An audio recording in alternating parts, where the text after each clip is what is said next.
Hello and good morning to everyone दोस्तों। कैसे हैं आप लोग? स्वागत करता हूं मैं आपका आपके अपने प्लेटफॉर्म A1 IAS के यूट्यूब चैनल पे। आज हम लोग 19 एंड 20 जनवरी के कुछ इंपॉर्टेंट करंट अफेयर्स को देखेंगे। 18 तारीख तक के सारे करंट अफेयर्स आप लोग के हो चुके हैं। तो आज हम लोग 19-20 के करंट अफेयर्स देखेंगे। बहुत सारे टॉपिक्स हैं, जैसे कि PM Modi distribute property cards under स्वामित्व स्कीम। तो स्वामित्व स्कीम क्या होती है? आयुर्वेदा कैन ट्रीट अल्जाइमर, इसके बारे में जानेंगे। भारत मोबिलिटी ग्लोबल एक्सपो 2025, इसके बारे में जानेंगे, जो कि अभी हाल फिलहाल में ही हुआ है। आउटगोइंग एम्बेसडर एरिक रसाती ने ओपन किया है यूएस का काउंसलेट इन बैंगलोर। इन सारी चीजों के बारे में आज हम लोग जानने वाले हैं। ठीक है, तो इंपॉर्टेंट क्लास है। हमेशा की तरह पुराने लेक्चर्स जाके देखिए, करंट को स्टैटिक से ऐड करके मिक्स करके पढ़ने की कोशिश करिए। आपका 71st प्रीलिम्स आपके हाथ में है। ठीक है, 70th बीपीएससी आपका हाथ में है। इसी के साथ आपको हमारे साथ जुड़ के आगे की तैयारी करते रहनी है। ठीक है, क्वेश्चन नंबर फर्स्ट देखते हैं। ये क्वेश्चन है आपके 18 जनवरी के करंट अफेयर से मैंने कुछ क्वेश्चंस आपके लिए निकाले हैं। देखते हैं कि आपकी तैयारी, आपने वो जो वीडियो है किस तरीके से, कितनी अच्छी से देखी है। ठीक है, तो एक बार देखना हम लोग स्टार्ट करते हैं। What is the purpose of multi utility legged equipment mule in the Indian army? Mule के बारे में पूछा है। मैंने आपको बताया था रोबोटिक म्यूल के बारे में, है ना? रोबोटिक म्यूल को इंडक्ट किया गया है कहां पे? इंडियन आर्मी में। कब? 2024 में। ये चीज मैंने आपको बताई थी। ठीक है, ये भी बताई थी कि अभी हाल फिलहाल में इंडियन आर्मी डे में इसे शोकेस किया था। ये चीज आपको ध्यान रखना है। ठीक है, ये सारी चीजों के बारे में 15 जनवरी को बताया था मैंने कि 15 जनवरी को जो इंडियन आर्मी डे हुआ था उसमें शोकेस किया गया था। सारी चीज बता चुका हूं। तो इसका मेन मकसद क्या है? रोबोटिक म्यूल का मेन काम क्या है? तो इसका करेक्ट आंसर है combat surveillance and logistic support. ये चीज आपको ध्यान रखना है। मैंने आपको क्या बताया था कि जो म्यूल है, रोबोटिक म्यूल है, इसका मेन काम है जो सामान वामान ढोना होगा, है ना? जो आर्मी अफसर का होगा, कॉम्बैट वाली सिचुएशन में है तो वहां पे उसको यूज करा जा सकता है। -40 से +55 डिग्री सेल्सियस तक का जो टेम्परेचर ये आराम से सह सकता है। 15 kg का लोड भी उठा सकता है। तो ये सारी इंपॉर्टेंट डिटेल्स जो है आपको थोड़ा सा ध्यान रखना है। ठीक है, मैंने आपको ये भी बताया था कि चाइना ऑलरेडी इसे बना चुका है, तो इसलिए आपको थोड़ी चीजों को समझते हुए चलना है। क्वेश्चन नंबर सेकंड पे चलेंगे। Who is justice K Vinod Chandran recently appointed to the Supreme Court? K Vinod Chandran के बारे में पूछा है कि ये कौन है। तो इनके बारे में मैं आपको कई बार 3-4 बार बता चुका हूं। बहुत इंपॉर्टेंट क्वेश्चन निकल के आने वाला है, क्योंकि ये पटना हाईकोर्ट के चीफ जस्टिस थे। तो आपको ध्यान रखना है, former chief justice of Patna high court. ये चीज आप ध्यान रखेंगे। ठीक है, मैंने आपको क्या बताया था कि केरला हाईकोर्ट से आए थे, है ना? 2011 में इन्हें 2011 में इन्हें एडिशनल जज बनाया गया था। 2013 में इन्हें परमानेंट जज बनाया गया, और फिर 2023 में इन्हें एलिवेट करके पटना हाईकोर्ट का चीफ जस्टिस बना दिया गया था। ये चीज आपको ध्यान रखनी है। ठीक है, तो इस टाइप से क्वेश्चन आपके निकल के आने वाले हैं आपके बीपीएससी प्रीलिम्स एग्जामिनेशंस में। तो आपको अच्छे से हमारे साथ जुड़ के रहना है, A1 IAS प्लेटफॉर्म से जुड़कर रहना है। ठीक है, क्वेश्चन नंबर थर्ड देखेंगे।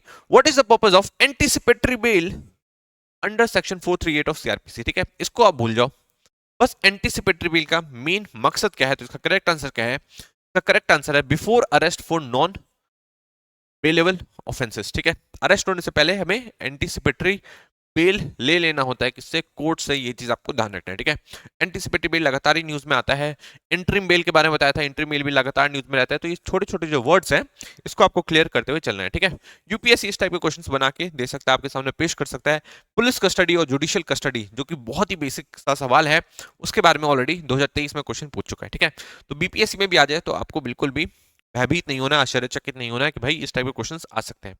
क्वेश्चन नंबर 4 देखेंगे। In which year was the leader of opposition position first recognised in India? ठीक है, लीडर ऑफ अपोजिशन के बारे में मैं आपको बता रहा था। क्यों? क्योंकि जब हम राहुल गांधी की बात कर रहे थे तब। ठीक है, तो मैंने आपको बताया था कि जो लीडर ऑफ अपोजिशन है ये कॉन्स्टिट्यूशनल पोस्ट नहीं है, ये चीज बता रखा था। ठीक है, इसे पहली बार कब रिकॉग्नाइज किया गया था? तो आपको ध्यान रखना है 1969 में रिकॉग्नाइज किया गया था। ये चीज आप ध्यान रखेंगे। ठीक है, अब एक एक्स्ट्रा सवाल मैं आपसे पूछना चाहूंगा। हमारे पहले leader of opposition in Lok Sabha कौन थे?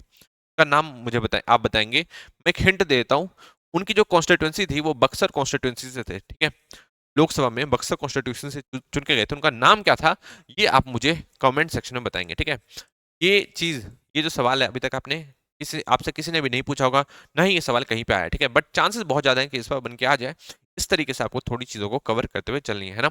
कल मैं इसका आंसर आपको बता दूंगा, ऐसे कि कौन थे हमारे फर्स्ट लीडर ऑफ अपोजिशन। ये चीज आपको ध्यान रखेंगे। ठीक है, क्वेश्चन नंबर 5 पे चलते हैं। What new term did supreme court recommend instead of child pornography? मैं आपको बता रहा था पॉक्सो एक्ट के बारे में, है ना?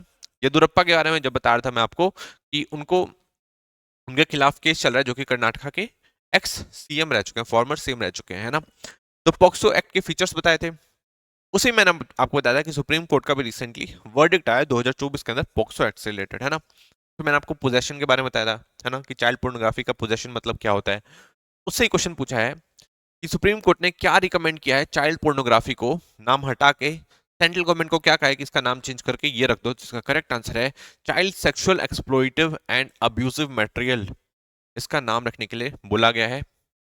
किसकी तरफ से? सुप्रीम कोर्ट की तरफ से, ठीक है। तो इस टाइप से कुछ क्वेश्चन निकल के आते हैं। देखो ये जो क्वेश्चंस हैं इसी टाइप के आपके बीपीएससी 71st बीपीएससी की जो आप तैयारी कर रहे हैं उसमें आने वाले हैं, 72nd बीपीएससी की तैयारी कर रहे हैं उसमें आने वाले हैं, ठीक है।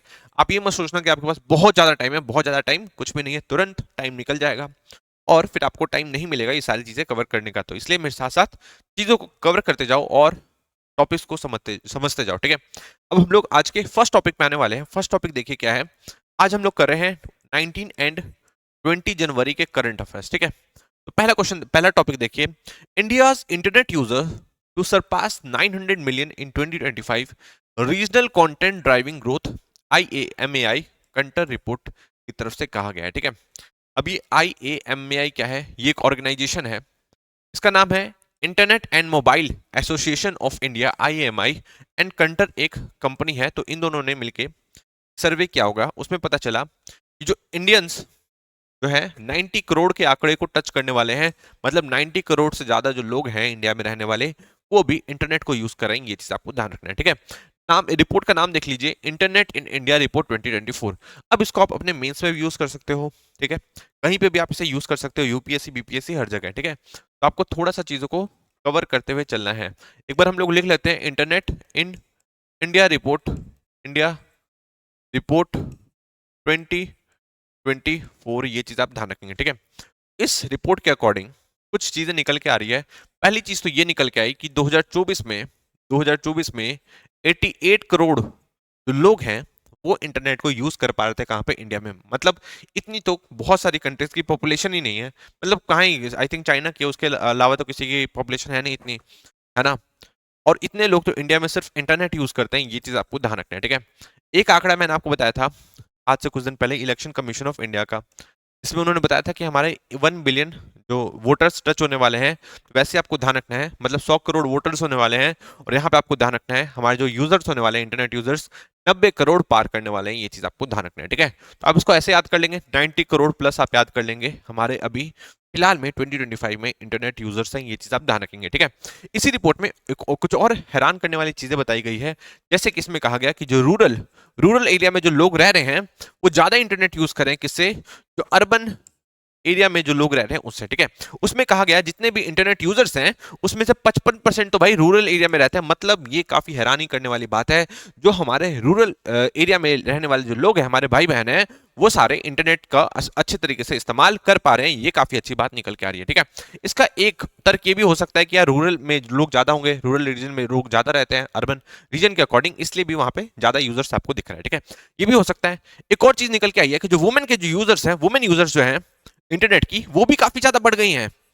मतलब इसका मतलब क्या होता है? इसका मतलब ये होता है कि इंक्लूसिविटी भी बढ़ रही है, ठीक है, इंक्लूसिविटी भी बढ़ रही है, मतलब डिजिटल डिवाइड नहीं रहा किसके बीच में? मेन और वुमेन के बीच में, ठीक है, अमीर और गरीब के बीच में। क्यों? क्योंकि 90 करोड़ से ज्यादा लोग इंटरनेट को यूज कर पा रहे हैं, 90 करोड़ तो हमारे पास अमीर है नहीं, है ना। दूसरी चीज, वुमेन भी ज्यादा यूज कर पा रही है, वो भी अच्छी बात है। रूरल एरिया में रहने वाले जो लोग हैं वो ज्यादा यूज कर पा रहे हैं, दैट मीन्स की डिजिटल डिवाइड जो है वो कम होता जा रहा है, ये चीज आपको ध्यान रखना है, ठीक है। तो अगर मेंस में या कहीं पे भी आपका क्वेश्चन आएगा तो आप इसको थोड़ा सा इस तरीके से लिख सकते हो, ये चीज आपको ध्यान रखनी है, ठीक है। अभी हाल फिलहाल में और कुछ चीजें मैं आपको बता देता हूं, ठीक है। हाल फिलहाल में इंटरनेट से रिलेटेड कुछ रिपोर्ट्स आई हैं। 2024 में कहा गया है कि टोटल शटडाउन, इंटरनेट के शटडाउन्स अराउंड 78 के आसपास थे इंडिया में, ये चीज आपको ध्यान रखनी है। मतलब ये भी एक काफी अच्छी रिपोर्ट निकल के आ रही है कि मतलब जो शटडाउन हो रहा है वो काफी कम हो रहा है अब इंडिया में। पहले देखा जाता कि इंडिया में सबसे ज्यादा शटडाउन होते थे, जितने भी पूरे वर्ल्ड में शटडाउन होते थे उसके 60% जो शटडाउन थे वो अकेले इंडिया में होते थे, ठीक है। बट अब ये जो आंकड़ा है कम होते हुए दिख रहा है, ये चीज आपको ध्यान रखना है, ठीक है। सुप्रीम कोर्ट ने एक वर्डिक्ट में अभी हाल फिलहाल में 2-3 साल पहले कहा था कि जो इंटरनेट का यूज है ये एक फंडामेंटल राइट है हमारा, ये चीज आपको ध्यान रखना है, अंडर आर्टिकल 19 एंड 21 ये चीज आप ध्यान रखेंगे, ठीक है। तो ये चीज आपको थोड़ी सी ध्यान रखनी है इंटरनेट के बारे में। और देख लेंगे यूनाइटेड नेशन ने भी क्या रखा है, जो इंटरनेट है, इंटरनेट का यूज करना एक फंडामेंटल राइट है, ये चीज आप ध्यान रखेंगे, ठीक है। तो इन सारी चीजों को आपको समझ कर चलना होगा। इंटरनेट पे रोक लगा सकती है हमारी सेंट्रल गवर्नमेंट, स्टेट गवर्नमेंट, कब? जब आर्टिकल 19 सब क्लॉज 2 के तहत, जब आप राइट टू इंफॉर्मेशन का, राइट टू लाइक स्पीच का, है ना, गलत इस्तेमाल करते हैं, तो उसमें कुछ रिस्ट्रिक्शन दी हुई है आर्टिकल 19 सब क्लॉज 2 में। उसमें यह भी है कि पब्लिक ऑर्डर को मेंटेन करके चलना है, सिक्योरिटी ऑफ स्टेट को मेंटेन करके चलना है। इसी का यूज करके जो सेंट्रल गवर्नमेंट है, स्टेट गवर्नमेंट है, वो इंटरनेट को बंद कर सकती है। ये चीज आपको ध्यान रखना है, ठीक है। तो ये सारी चीजों के बारे में आप थोड़ा सा समझ के चलेंगे। और भी ज्यादा इंपॉर्टेंट चीज चाहिए तो आइए हमारी क्लास में ज्वाइन करिए। ऑफलाइन क्लासेस हमारी जल्दी स्टार्ट होंगी, तो आप हमारी क्लासेस का फायदा उठा सकते हैं, ठीक है। अब हम लोग सेकंड टॉपिक पे आगे बढ़ते हैं। ये चीज ऑलरेडी मैंने आपको कवर करवा दी है, आप ये चीज थोड़ा सा देख लेंगे, ठीक है। नेक्स्ट है, centre approves establishment of third launch pad at Sriharikota to boost space programme, ठीक है। तो आपको पता है कि जितने भी हमारे लॉन्च होते हैं सैटेलाइट्स, है ना, अभी एक सैटेलाइट लॉन्च हुआ है ना स्पेडएक्स मिशन के तहत। स्पेडएक्स मिशन मैंने आपको बताया था किस चीज के लिए है, डॉकिंग और अनडॉकिंग के लिए है। ये चीज आपको ध्यान रखना है, ठीक है। इसमें हम लोग सक्सेसफुल रहे और इंडिया चौथा देश बन गया किस चीज के लिए, डॉकिंग अनडॉकिंग की टेक्नोलॉजी रखने वाला है, ने महारत हासिल कर दी है इस चीज में। इंडिया चौथा कंट्री बन गया है आफ्टर यूएस, चाइना, रशिया। अब इंडिया चौथा कंट्री बन चुका है, ये चीज आपको ध्यान रखना है, ठीक है। ये ये जो मिशन हुआ था, कौन से लॉन्च व्हीकल के साथ लॉन्च किया गया था इसे, PSLV C60 के साथ लॉन्च किया गया था। ये चीज आपको ध्यान रखना है, ठीक है। अभी जो लॉन्च व्हीकल है कहां से लॉन्च किए जाते हैं, लॉन्च किए जाते हैं लॉन्च पैड से। ये चीज आपको ध्यान रखना है, ठीक है। लॉन्च पैड चाहिए होता है, लॉन्च पैड आपने देखा होगा जहां से ये सारी चीजें लॉन्च होती है, आपको आप सब जानते ही हैं। तो ये कहां से होती है, श्रीहरिकोटा से होती है। ये चीज आपको ध्यान रखनी है, ठीक है। तो अभी तक हमारे पास सिर्फ 2 लॉन्च पैड थे, ये चीज आपको ध्यान रखना है। हमारे पास सिर्फ 2 लॉन्च पैड थे, ये चीज आपको ध्यान रखना है। पहला पहला हम लोगों ने आज से 30 साल पहले बना रखा था, उसके बाद आज से 20 साल पहले बना, और अभी हम एक नया बनाने वाले हैं। कहाँ पे, श्रीहरिकोटा में ही। ये चीज आपको ध्यान रखनी है, ठीक है।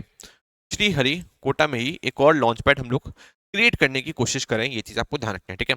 पहले जो हमारे पास सैटेलाइट्स होती थी, सैटेलाइट्स नहीं, जो लॉन्च व्हीकल होते थे वो होते थे PSLV, ये सब, है ना। फिर हमारे पास GSLV आए, फिर GSLV मार्क थी, उसका अपग्रेडेड वर्जन आए, है ना।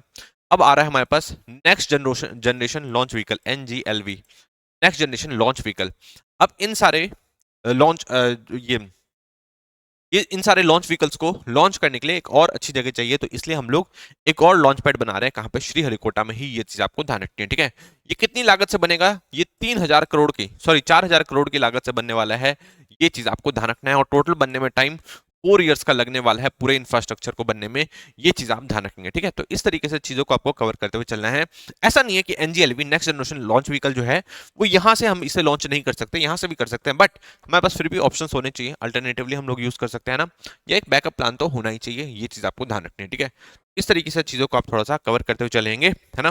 समझ में आ रही होगी सारी चीजें। अब हम लोग नेक्स्ट टॉपिक की तरफ आगे बढ़ेंगे। समझ में आ गया कि श्रीहरिकोटा में ही एक और हमारा लॉन्च पैड आने वाला है। ये चीज आपको ध्यान रखना है, ताकि जो NGLV है, नेक्स्ट जनरेशन लॉन्च व्हीकल, उन सारे व्हीकल्स को लॉन्च किया जा सके। ये चीज आपको ध्यान रखना है, ठीक है। लॉन्च व्हीकल समझ पा रहे हो ना, जो रॉकेट होता है उसी को मैं लॉन्च व्हीकल कह रहा हूँ, ठीक है। उसके ऊपर ही सैटेलाइट होती है जो कि जाके स्पेस में जाती है, और स्पेस में वो जो उसका काम करना होता है वो अपना फंक्शंस करती है। ये चीज आपको ध्यान रखना है, ठीक है। अब हम लोग नेक्स्ट टॉपिक की तरफ आगे बढ़ेंगे। सुप्रीम कोर्ट टू हियर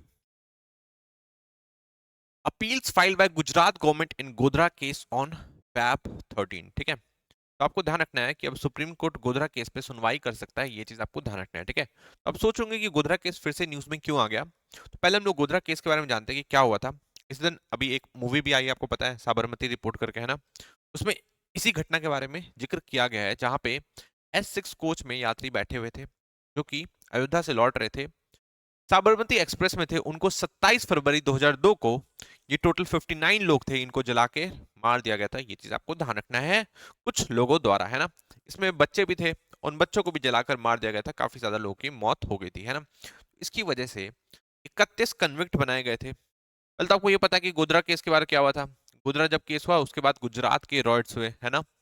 और यहीं से फिर लाइमलाइट में आ गए हमारे प्राइम मिनिस्टर मोदी जी, और यहीं से प्राइम मिनिस्टर मोदी जी का राइज भी स्टार्ट हो गया, है ना। उसके बाद देखते हो लगातार ही नए नए लेवल को क्रॉस करते जा रहे हैं प्राइम मिनिस्टर मोदी जी, ठीक है।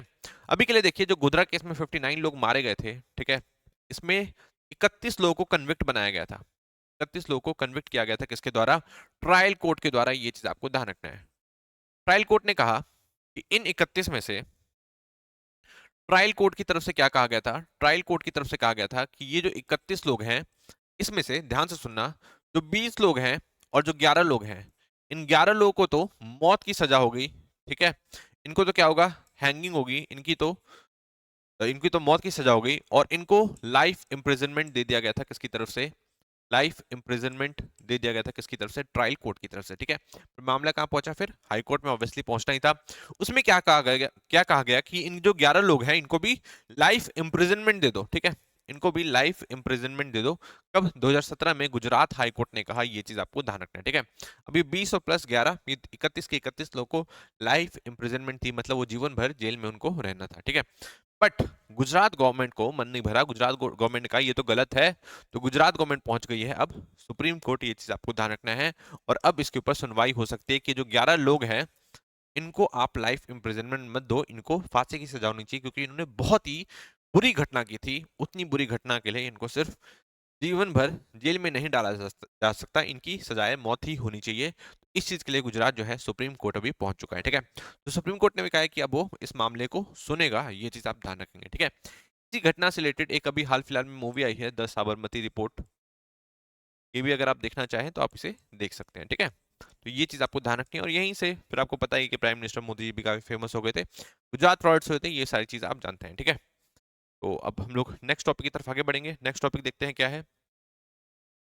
नेक्स्ट टॉपिक है, India's automotive industry is fantastic and future ready. किसने कहा है? प्राइम मिनिस्टर मोदी जी ने कहा है। कहां पे? At inauguration of Bharat mobility global expo 2025, ठीक है। तो एक तरीके से आप ऑटोमोबाइल जो सेक्टर है, जो उसमें जो काम करने वाली कंपनीज है, उनका आप मेला समझ लो। यहाँ पे प्राइम मिनिस्टर मोदी जी ने इसे इनॉग्रेट किया, और उसमें कहा गया कि जो ऑटोमेटिव सेक्टर जो है, इंडिया का ऑटोमेटिव इंडस्ट्री है, वो कमाल की है। किसकी तरफ से कहा गया? प्राइम मिनिस्टर मोदी जी की तरफ से कहा गया। ये चीज आप ध्यान रखेंगे, ठीक है। साथ ही ओसामू सुजुकी, इनको भी एक तरीके से श्रद्धांजलि दी गई, किसके द्वारा? प्राइम मिनिस्टर मोदी जी द्वारा। आपको पता होगा मारुति सुजुकी जो कार आती है, तो फिर इन्हीं इन्हीं इन्हीं की आती है। ये चीज आप ध्यान रखेंगे। ओसामा सुजुकी और रतन टाटा, लेट रतन टाटा, इन दोनों को ही श्रद्धांजलि भी दी गई, किसके द्वारा? प्राइम मिनिस्टर मोदी जी के द्वारा। ये चीज आप ध्यान रखेंगे, ठीक है। ओसामू सुजुकी का भी अभी एक दो महीने पहले, एक ही महीने पहले उनकी भी मौत हुई है। ये चीज आप ध्यान रखेंगे। वो भी अपना शरीर छोड़कर चले गए हैं, ठीक है। तो ये सब कहाँ हो रहा था? ये सब हो रहा था भारत मोबिलिटी ग्लोबल एक्सपो 2025 में। ये चीज आपको ध्यान रखना है, ठीक है। तो इसमें ये कुछ चीजें निकल के आ रही हैं, जिसमें कहा गया, प्राइम मिनिस्टर मोदी जी ने कहा कि हम लोग 11 लाख करोड़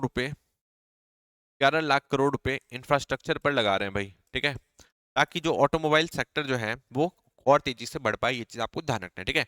आपको भी पता है कि जब मैन्युफैक्चरिंग होती है तो वहां से कुछ ज्यादा ही जॉब्स निकल के आती हैं। ये चीज आपको भी पता है। तो ये एक तरीके से हमारे जो सेकेंडरी सेक्टर है, जो हमारा मैन्युफैक्चरिंग सेक्टर है, उस चीज के लिए भी काफी ज्यादा इंपॉर्टेंट है।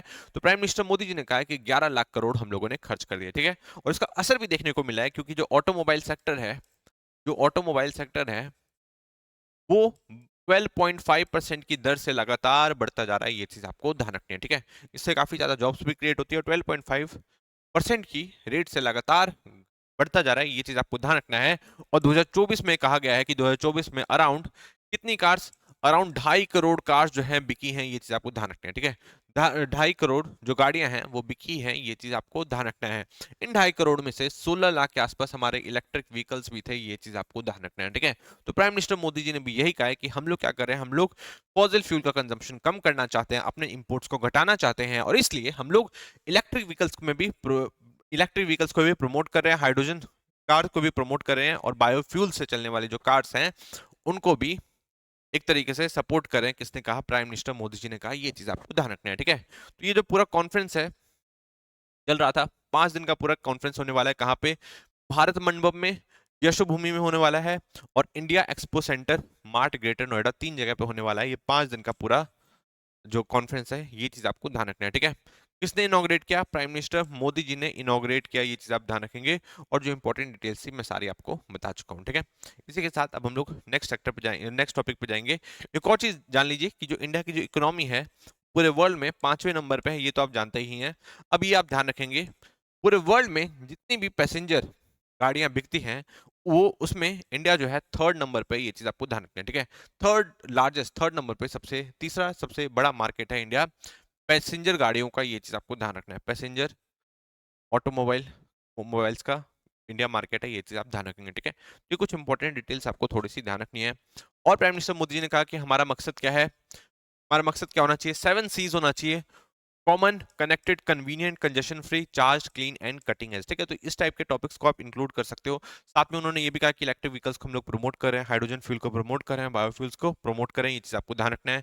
इन्होंने इलेक्ट्रिक व्हीकल्स के लगातार सेल जो बढ़ रहा है उसके बारे में बात की है ना। ये सारी बातें करी गई किसके द्वारा, प्राइम मिनिस्टर मोदी जी के द्वारा, ये चीज आपको ध्यान रखना है, ठीक है। नेक्स्ट टॉपिक की तरफ आगे बढ़ेंगे। नेक्स्ट है India's economy to grow by 6.7% in next 2 fiscal year. इसने कहा, वर्ल्ड बैंक ने कहा, ये चीज आपको ध्यान रखना है, ठीक है। तो अभी फिसल ईयर कब स्टार्ट होगा, अप्रैल में स्टार्ट होगा। अप्रैल से कब तक, मार्च 2026 तक चलेगा, ये चीज आपको ध्यान रखना है, ठीक है। तो इसमें कहा गया कि 6.7% की दर से हम लोग आगे बढ़ने वाले हैं। तो इंडिया जो है आगे बढ़ने वाला है, किसकी तरफ से कहा गया, वर्ल्ड बैंक की तरफ से कहा गया, ये चीज आपको ध्यान रखनी है, ठीक है। उससे पहले अभी हम लोग 6.5% की दर से बढ़ रहे थे, मतलब सबसे पहले हम लोग 8.2% की दर से बढ़ रहे थे फाइनेंशियल ईयर 23 में, फाइनेंशियल ईयर 23 में। फिर हम लोग 24 में, सॉरी, फिर हम लोग 6.5% की दर पे बढ़े फाइनेंशियल ईयर 25 में। और अब हम लोग बढ़ेंगे फाइनेंशियल ईयर 26 में 6.7% की दर से। किसने कहा है, वर्ल्ड बैंक ने कहा है, ये चीज आपको ध्यान रखना है, ठीक है। इस तरीके से चीजों को आप थोड़ा सा कवर करते हुए चलेंगे। समझ में आ गई बात। तो वर्ल्ड बैंक के बारे में ऑलरेडी मैं आपसे कई सारी बातें कर चुका हूँ। वर्ल्ड बैंक के की स्टार्टिंग कब हुई थी इसके बारे में बता दिया था कि 1944 में इसकी स्थापना हुई थी। बट इसका जो स्टैब्लिशमेंट है, जो इसका ऑपरेशन है, ये 1946 में स्टार्ट हुआ था, ये चीज ऑलरेडी मैं आपको बता चुका हूँ, ठीक है। ये कौन से कॉन्फ्रेंस से निकला, तो ब्रेटन वुड्स कॉन्फ्रेंस से निकला है, ये चीज आपको ध्यान रखनी है।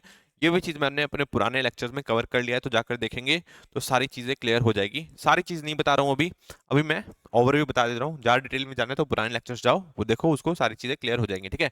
ब्रेटन वुड्स कॉन्फ्रेंस से ही एक और ऑर्गेनाइजेशन निकली जिसे कहते हैं IMF, ये चीज आपको ध्यान रखनी है, ठीक है। और वर्ल्ड बैंक और IMF को मिला के कहा जाता है ब्रेटन वुड्स ट्विंस, ये चीज आपको ध्यान रखनी है, ठीक है। तो इस तरीके से चीजों को थोड़ा सा आपको कवर करते हुए चलना है ना। वर्ल्ड बैंक के जो अभी प्रेसिडेंट है वो कौन है, वो है अजय बांगा, ये चीज आपको ध्यान रखना है। अजय बांगा, ये चीज आपको ध्यान रखना है। और ये 14th प्रेसिडेंट है किसके, वर्ल्ड बैंक के, ये चीज आप ध्यान रखेंगे, ठीक है। तो इस तरीके से चीजों को कवर करते हुए चलना है। जब इंडिया में G20 हुआ था, आपको पता है कि अजय बांगा साहब भी आए हुए थे, और IMF की चीफ जो कि अभी भी हैं वो भी आई हुई थी, ये चीज आप ध्यान रखेंगे, ठीक है। इस तरीके से चीजों को पढ़ाई करी जाती है यार, इस टाइप से आपको थोड़ा कवर करते हुए चलना है, ठीक है। नेक्स्ट देखिए, Ayurveda brings fresh hope for Alzheimer's treatment, ठीक है। अल्जाइमर के ट्रीटमेंट के लिए आयुर्वेदा जो है नया होप लेकर आ रहा है, ये चीज आपको ध्यान रखना है। क्योंकि एक अभी सर्वे हुआ था, ठीक है, एक अभी रिसर्च हो रहा था, उसमें पता चला कि जो आयुर्वेदा है, आयुर्वेदा को अगर मॉडर्न मेडिसिन, आयुर्वेदा को अगर मॉडर्न मेडिसिन से, हम लोग एलोपैथी कहते हैं, मॉडर्न मेडिसिन से जोड़ दोगे तो जो अल्जाइमर है उसका ट्रीटमेंट हो सकता है, ये चीज आपको ध्यान रखना है, ठीक है। मतलब जब ट्रेडिशनल को आप मॉडर्न से जोड़ोगे तो आपका क्या हो सकता है, ट्रीटमेंट हो सकता है, ये चीज आपको ध्यान रखना है, ठीक है। तो इस कॉन्सेप्ट पे अगर कोई आपका यूपीएससी का क्वेश्चन आता है, बीपीएससी का आता है मेंस का, तो आप उसको थोड़ा सा कवर कर सकते हो। मतलब ट्रेडिशन को जब आप मॉडर्न मेडिसिन से जोड़ोगे तो आपका ट्रीटमेंट हो सकता है किस चीज का, अल्जाइमर का। एक रिपोर्ट कह रही है, एक रिसर्च रिपोर्ट कह रही है, ये चीज आपको ध्यान रखना है, ठीक है। इसमें क्या कहा गया कि अगर हम लोग आयुर्वेदा को अपनी मॉडर्न मेडिसिन के साथ यूज करेंगे तो एमाइलॉइड एमाइलॉइड प्रोटीन को हम लोग बनने से रोक सकते हैं, ये चीज आपको ध्यान रखना है, ठीक है। अब एक बार हम लोग अल्जाइमर को समझते हैं, फिर आपको सारी चीज समझ में आएगी कि मैं बात क्या कर रहा हूँ। अल्जाइमर है भाई, आपको पता होगा, जो 65 साल से ज्यादा के व्यक्ति होते हैं, 60-65 साल से ज्यादा के व्यक्ति होते हैं, उनमें ये बीमारी हो जाती है। मतलब वो चीजों को भूलने लग जाते हैं ना, उनमें कंफ्यूजन वाली स्थिति आने लग जाती है, ठीक है, ठीक है, चीजों को समझ नहीं पाते, कंफ्यूजन होती है, ऑर्गेनाइज नहीं कर पाते, ठीक है, सोच नहीं पाते, इनोवेशन गायब हो जाती है, सारी प्रॉब्लम आती है किसकी वजह से, अल्जाइमर की वजह से, ये चीज आपको ध्यान रखना है, ठीक है।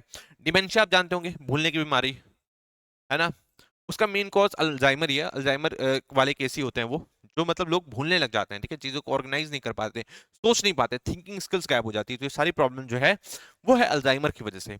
अभी अल्जाइमर कैसे होता है, अल्जाइमर होता है एक अमाइलॉइड, अमाइलॉइड नाम का प्रोटीन बनने लग जाता है आपकी बॉडी में, ठीक है। तो जब इसका एग्रीगेशन होता है, जब ये मिलने लग जाता है, एक दूसरे का पूरा गुच्छा बन जाता है, और उसके बाद आपके ब्रेन में कुछ ऐसी प्रॉब्लम्स कर देता है जिसकी वजह से आपके नर्वस सिस्टम में ऐसी प्रॉब्लम कर सकता है जिसकी वजह से आपको भूलने वाली बीमारियां हो सकती हैं, ये चीज आपको ध्यान रखना है, ठीक है। तो ये पूरी सिचुएशन है किसकी वजह से, अमाइलॉइड की वजह से। अब रिसेंट सर्वे में क्या कहा गया, रिसर्च में क्या कहा गया कि इस अमाइलॉइड को बनने से ही रोक दो। ठीक है, ये जो सर्वे करा गया, ये जो रिपोर्ट रिसर्च करी गई, उसमें कहा गया कि इस अमाइलॉइड को अगर बनने से आप रोक पाते हो तो आप अल्जाइमर को ट्रीट कर पाओगे। और यही करके दिखाया है इंडियन के रिसर्चर्स ने। ये चीज आपको ध्यान रखनी है। ठीक है, तो ये चीज आप ध्यान रखेंगे। उसी की तरफ से करा गया है क्या कि आप इस अमाइलॉइड जो प्रोटीन है इसको बनने से ही क्यों ना रोक दिया जाए, तो हम अल्जाइमर का ट्रीटमेंट कर सकते हैं। ये चीज आपको ध्यान रखना है। ठीक है, और जो अल्जाइमर है धीरे धीरे करके टाइम टू टाइम, जैसे जैसे समय आगे बीतता है, वो घटने के अलावा वो ऐसे बढ़ता ही जाता है। बट फिर भी अगर हम लोग आयुर्वेदा का इस्तेमाल करें, है ना, जो कि हमारा हजारों साल की परंपरा है, उसका इस्तेमाल करें तो हम लोग अल्जाइमर की प्रॉब्लम को रोक सकते हैं। ये चीज आपको ध्यान रखना है। ठीक है, अभी पूरे वर्ल्ड में इसका कोई भी उपाय नहीं है, ये आपको ध्यान रखना है। ठीक है, नो ट्रीटमेंट, इसका कोई भी ट्रीटमेंट नहीं है। प्रिकॉशन रखा जा सकता है पर कोई भी अभी ट्रीटमेंट नहीं है। तो अभी देखते हैं आयुर्वेदा से हो पाता है कि नहीं, ये चीज आप ध्यान रखेंगे। ठीक है, तो इस तरीके से चीजों को थोड़ा कवर करते हुए चलना है। नेक्स्ट टॉपिक देखिए, नेक्स्ट है Russia and Iran. Iran sign partnership treaty to deepen their ties in the face of western sanction. ठीक है, आपको पता है कि ईरान, ये है ईरान के प्रेसिडेंट, और रशिया, ये है प्रेसिडेंट पुतिन। दोनों ही सताए हुए हैं किसके, वेस्टर्न कंट्रीज के। ये आपको पता ही है। ठीक है, ईरान की भी बहुत पुरानी दुश्मनी चल रही है किससे, वेस्टर्न कंट्री से। अब रशिया ने सोचा, पहले ही दोस्त है ये रशिया और ईरान, तो अब सोचा क्यों ना इस दोस्ती को रिश्तेदारी में बदल दिया जाए। इसलिए इन लोगों ने अब comprehensive strategic partnership treaty sign कर ली है। ये चीज आपको ध्यान रखना है। ठीक है, इस ट्रीटी के तहत ये लोग क्या करेंगे, मिलिट्री कॉपरेशन भी करेंगे, science education and cultural field में भी करेंगे। ये चीज आपको ज्यादा ध्यान रखना है। ठीक है, मिलिट्री कॉपरेशन में जब होगा इनका, और कॉपरेशन जब बढ़ेगा, तो आपको पता है कि काफी मुश्किल होगी वेस्टर्न कंट्रीज के लिए, है ना, क्योंकि ईरान पहले ही जो रशिया है उसको कामाकाजी, रशिया है उसको कामाकाजी ड्रोन्स दे रहा था। ठीक है, कामाकाजी ड्रोन्स मतलब सुसाइडल ड्रोन्स दे रहा था। ये चीज आपको ध्यान रखना है। ठीक है, इससे काफी ज्यादा प्रॉब्लम हो रही थी किसको, यूक्रेन को। ये चीज आप जानते हैं क्यों, क्योंकि आप तो सोचते होंगे रशिया तो अपने आप में ही सुपर पावर है, तो ईरान क्यों दे रहा है। तो आपको ध्यान रखना है रशिया के पास वेपन जो है काफी ज्यादा है, बट काफी महंगे वाले वेपन है ना। अब यूक्रेन के छोटे छोटे मिसाइल्स को छोटे छोटे जगह पे अटैक करने के लिए इतने बड़े बड़े मिसाइल्स को भेजना काफी ज्यादा कॉस्टली पड़ा था किसके लिए, रशिया के लिए। तो फिर इन्होंने ईरान से लिए सुसाइडल ड्रोन्स, जो कि काफी ज्यादा सस्ते होते हैं। और इन सुसाइडल ड्रोन्स को कौन यूज करता है, रशिया। इसी पार्टनरशिप को और बढ़ाने की बात करी जा रही है, इसी मिलिट्री पार्टनरशिप को और बढ़ाने की बात करी जा रही है। ये चीज आपको ध्यान रखना है। ठीक है, ये किसके बीच में साइन हुआ है, ये ऑब्वियसली रशिया एंड ईरान के बीच में साइन हुआ है। ये चीज आप ध्यान रखेंगे, रशिया एंड ईरान के बीच में साइन हुआ है। ये चीज आपको ध्यान रखना है। ठीक है, रशिया की तरफ से कौन, प्रेसिडेंट पुतिन। ये चीज आप ध्यान रखेंगे। और ईरान की तरफ से कौन, मसूद पेजेश्किन। ये चीज आपको ध्यान रखना है। ठीक है, इनका नाम आप ध्यान रख लो यार, ईरान इंपॉर्टेंट कंट्री है इंडिया के लिए, ये चीज आप जानती हैं। ठीक है, मसूद पेजेश्किन जो है 2024 में ही प्रेसिडेंट बने, कहाँ के, ईरान के। ये चीज आपको ध्यान रखना है। ठीक है, अब मसूद पेजेश्किन की जब स्वेरिंग इन सेरेमनी हो रही थी, तो गए थे कौन, नितिन गडकरी साहब। ये चीज आपको ध्यान रखनी है। ठीक है, एक बार आप इसी के साथ फोटो निकाल के देख लीजिए, मसूद पेजेश्किन सर्च करिएगा और नितिन गडकरी सर्च करिएगा, तो आपको एक बहुत ही बेजोड़ फोटो दिखेगी। ये चीज आपको ध्यान रखना है। ठीक है, अभी आपको पता है कि यूएसए ने इनवाइट किया है किसको, एस जयशंकर को। ये चीज आपको पता ही है। ठीक है, तो उसी तरीके से इनवाइट किया गया था प्राइम मिनिस्टर मोदी जी को। बट ऑब्वियसली इंडिया तो अपने आप में बहुत बड़ी कंट्री है, रिस्पेक्टेबल कंट्री है, तो इतने बड़े कंट्री के लीडर ऐसे ही किसी के स्वेरिंग इन सेरेमनी में नहीं जाते, है ना। तो उन्होंने नितिन गडकरी साहब को भेजा था। ये चीज आपको ध्यान रखना है। ठीक है, फोटो देखेंगे तो वहीं पे आपको एक और व्यक्ति मिलेगा स्वेरिंग इन सेरेमनी के दिन, इस्माइल हानिया नाम का। ठीक है, इस्माइल हानिया भी आपको वहीं पे खड़ा हुआ मिलेगा।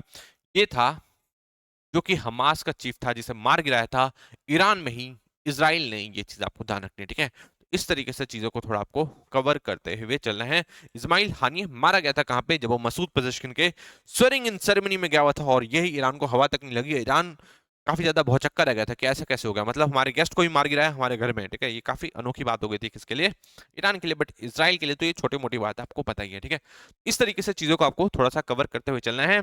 अभी ईरान के फॉरेन मिनिस्टर का नाम क्या है, ये आप मुझे नीचे कमेंट सेक्शन में बताएंगे। ठीक है, तो इस तरीके से चीजों को आपको कवर करते हुए चलना है। और यही क्वालिटी कंटेंट कौन प्रोवाइड करता है, आपको प्रोवाइड करता है A1 IAS। ये चीज आपको ध्यान रखना है, और कहीं पे भी आपको ये सुविधा नहीं मिलने वाली। ठीक है, खंगाल मारिए, यूट्यूब पे आपको कहीं पे भी ऐसा कुछ नहीं बताया जाएगा।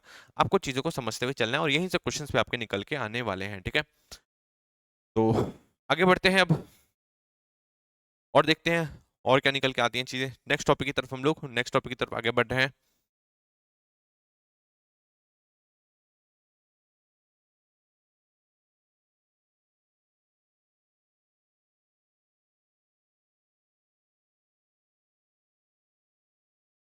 ISRO's maiden satellite docking exercise was aided by favourable space weather. ठीक है, तो स्पेस वेदर का तो इंपॉर्टेंट काम होता ही है इस चीज में, अगर आपको कोई भी सैटेलाइट लॉन्च करनी है तो। ठीक है, कल के दिन मैंने आपको बताया था, कल परसों की क्लास आप देखेंगे तो उसमें आपको पता चलेगा।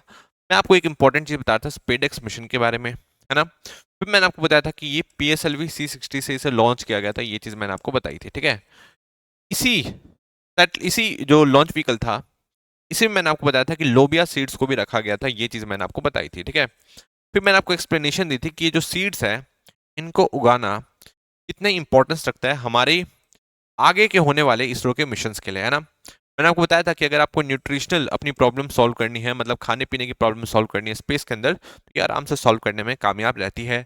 इससे आपको ऑक्सीजन भी मिल रही है, इससे आपका स्ट्रेस भी रिलीज हो रहा है। ठीक है, तो ये कारनामा करके इसरो ने एक नया मुकाम पा लिया था अपनी हिस्ट्री के अंदर। ठीक है, तो अब मैं आपको क्या बताने वाला हूँ, अब मैं आपको बताने वाला हूँ कि वेदर कंडीशन का क्या असर पड़ता है इसरो के बारे में। ठीक है, हालांकि ये जो टॉपिक है मुझे लग रहा है कि काफ़ी बड़ा हो जाएगा आज, अगर हम लोग करेंगे तो ऑब्वियसली बहुत सारे टॉपिक्स और हमें कवर करने हैं, तो इसको हम लोग एक बार सेपरेट लेक्चर ला के ले आएंगे। ठीक है, पर ये प्रीलिम्स के लिए आपके ज़्यादा इंपॉर्टेंट नहीं है, प्रीलिम्स में इससे कुछ भी क्वेश्चन आपके निकलने वाले नहीं है। ठीक है, ये आप इसको एक एडिटोरियल टाइप का समझ लो कि आया हुआ था, इसको हम लोग थोड़ा सा बाद में देखेंगे।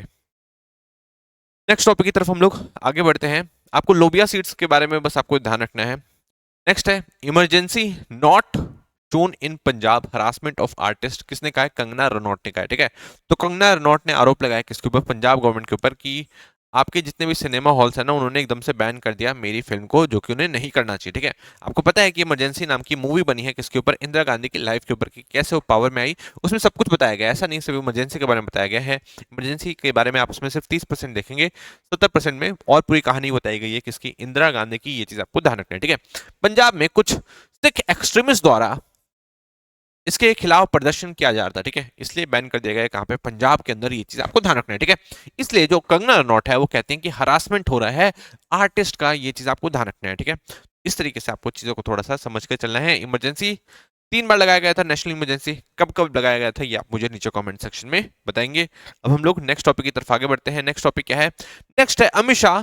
अमित शाह ने कहा है start trials against national security fugitives even in their absence. ठीक है, तो ये किसने कहा है? ये कहा है अमित शाह ने, है ना। तो आपको पता होगा कि जो अमित शाह जी हैं अभी घूम घूम के जो हमारे न्यू क्रिमिनल लॉज आए हैं उनको प्रमोट कर रहे हैं, उनको उनका देखभाल कर रहे हैं कि यार वो हर स्टेट में अच्छी तरीके से अप्लाई हो पा रहे हैं कि नहीं, है ना।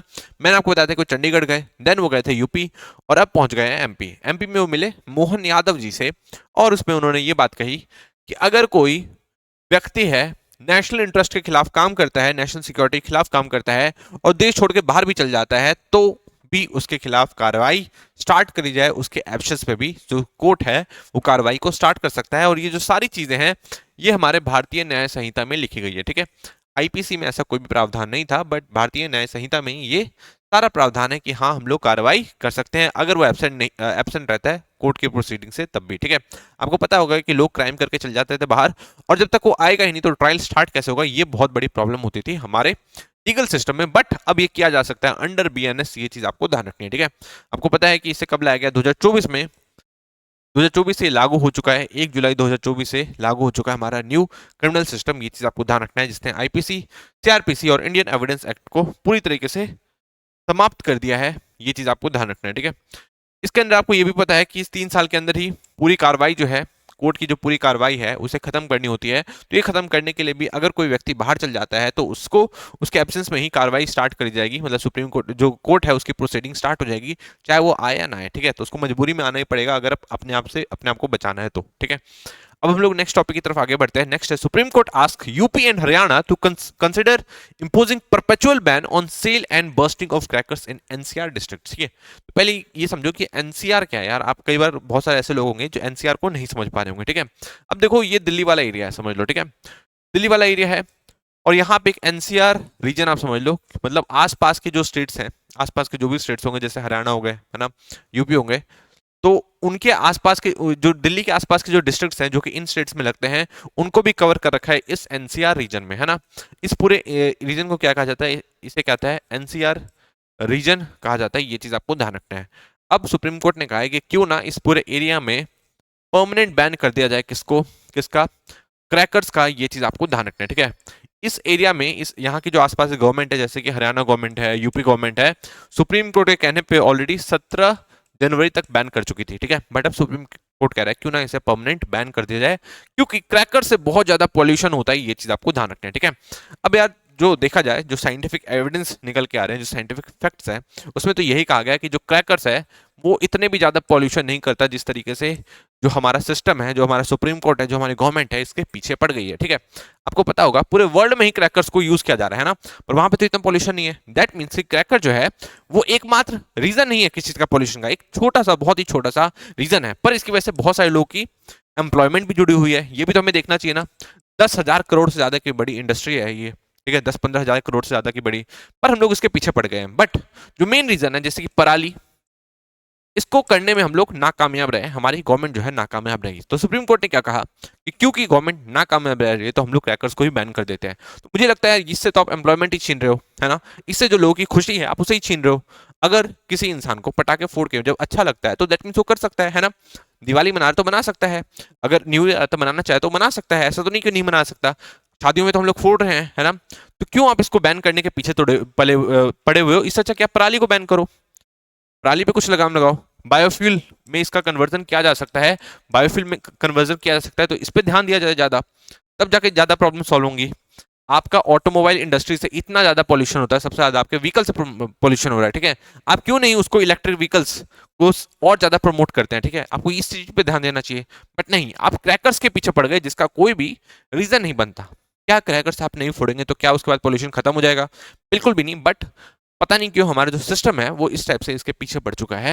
ये चीज आपको ध्यान रखना है, ठीक है। तो हालांकि सुप्रीम कोर्ट ने भी कहा है कि बैन कर दिया जाए आसपास के जितने भी एनसीआर रीजन के अंदर जो भी डिस्ट्रिक्ट्स पड़ रहे हैं, अलग अलग स्टेट के, राजस्थान के, यूपी के, हरियाणा के, उन सबको बैन कर दिया जाए। वहां पे बैन कर दिया जाए क्या, पटाखों को फोड़ना। ये चीज आपको ध्यान रखना है, ठीक है। साथ में सुप्रीम कोर्ट ने ये भी नोट किया कि जो गवर्नमेंट है वो बिल्कुल भी एनवायरमेंट को लेके कुछ भी काम करने के लिए रेडी नहीं है, एनवायरमेंट को बचने के लिए कुछ भी काम करने के लिए रेडी नहीं है, पॉल्यूशन से बचाने के लिए, ठीक है।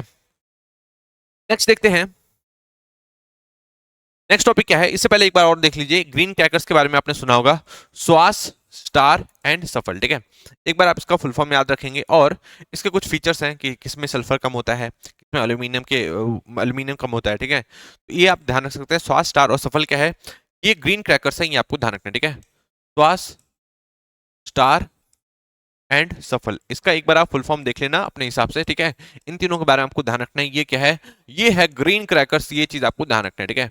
अब ग्रीन क्रैकर्स क्या होते हैं, क्या ये पॉल्यूशन नहीं करते? तो जी हाँ, ये भी पॉल्यूशन करते हैं, ये आपको ध्यान रखना है। बट ये 30% जो है कम पॉल्यूशन करते हैं, ये चीज आप ध्यान रखेंगे, ठीक है। तो दिवाली में हम लोग जो पटाखे फोड़ रहे हैं उसकी जगह हम लोग ग्रीन क्रैकर्स का इस्तेमाल कर सकते हैं, ये चीज आप ध्यान रखेंगे, ठीक है।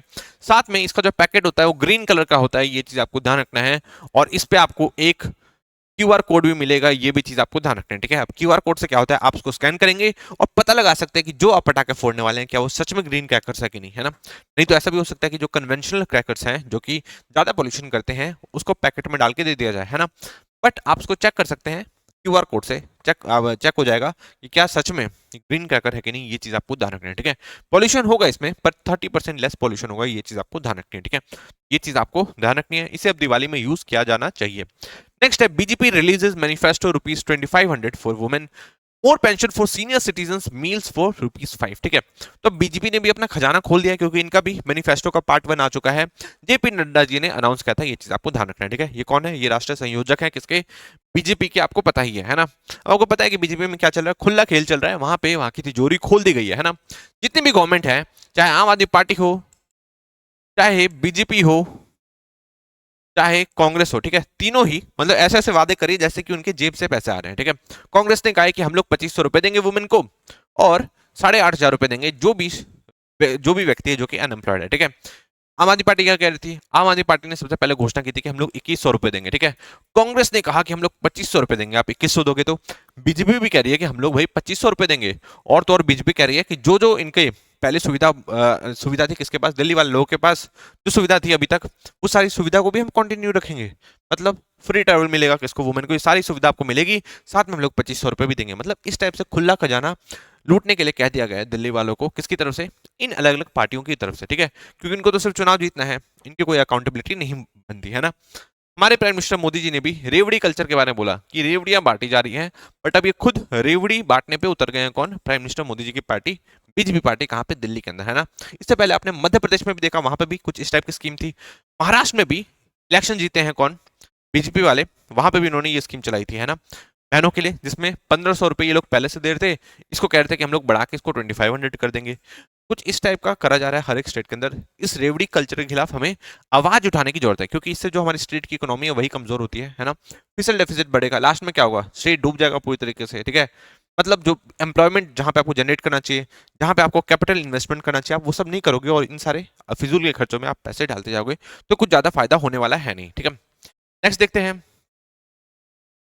बीजेपी ने भी सेम वही काम किया जो जिसके खिलाफ वो आवाज उठाती रही है। नेक्स्ट देखते हैं, army vice chief flags 2047 agenda, social communal harmony, manufacturing jobs, ठीक है। तो आर्मी के जो वाइस चीफ हैं, इनके बारे में मैंने आपको बताया था। वाइस चीफ का नाम आपको ध्यान रखना है, इनका नाम है एनएस राजा सुब्रमण्यम, ठीक, सुब्रमणी। इनका भी अभी रिसेंटली अपॉइंटमेंट हुआ है 2024 के अंदर ही, अभी कुछ महीने पहले ही, तो आपको इनके बारे में थोड़ा सा ध्यान रखना है ना। इससे पहले मैंने आपको बता रखा था उपेंद्र द्विवेदी के बारे में, जो कि हमारे कौन है, जो है हमारे अभी आर्मी चीफ, है ना। इन्होंने किसको रिप्लेस किया था? इन्होंने रिप्लेस किया मनोज पांडे को, और अभी ये बन चुके हैं हमारे आर्मी चीफ। वाइस चीफ कौन है? एनएस एनएस राजा सुब्रमण्यम, आपको ध्यान रखना है। इन्होंने कहा कि हमें मैन्युफैक्चरिंग सेक्टर पे ध्यान देने की जरूरत है, ये चीज आपको ध्यान रखना है, क्योंकि सबसे ज्यादा एम्प्लॉयमेंट जो है यहीं से निकल के आती है, और यही सबसे कोर चीज है जिससे हम लोग 2047 का जो हम लोगों ने सोच रखा है कि विजन विकसित भारत 2047, इसको हम अचीव कर सकते हैं अगर हम लोग मैन्युफैक्चरिंग सेक्टर पे ध्यान देंगे, एम्प्लॉयमेंट पे ध्यान देंगे, तो ठीक है। साथ में इन्होंने कम्युनल हार्मनी की भी बात करी है कि जब तक कम्युनल हार्मनी नहीं रहेगी, अलग अलग रिलीजन जो है, अलग अलग जो पंथ है वो आपस में लड़ते रहेंगे, अलग अलग कास्ट के लोग अपने आप को एक दूसरे को अजीब से नजरों से देखते रहेंगे, तब तक कुछ भी होने वाला नहीं है। ये किसने कहा? आर्मी चीफ ने कहा। ये चीज आपको ध्यान रखना है, वाइस आर्मी चीफ एनएस राजा सुब्रमण्यम, इनका रिसेंटली अपॉइंटमेंट हुआ है, तो नाम आप थोड़ा ध्यान रखेंगे, ठीक है।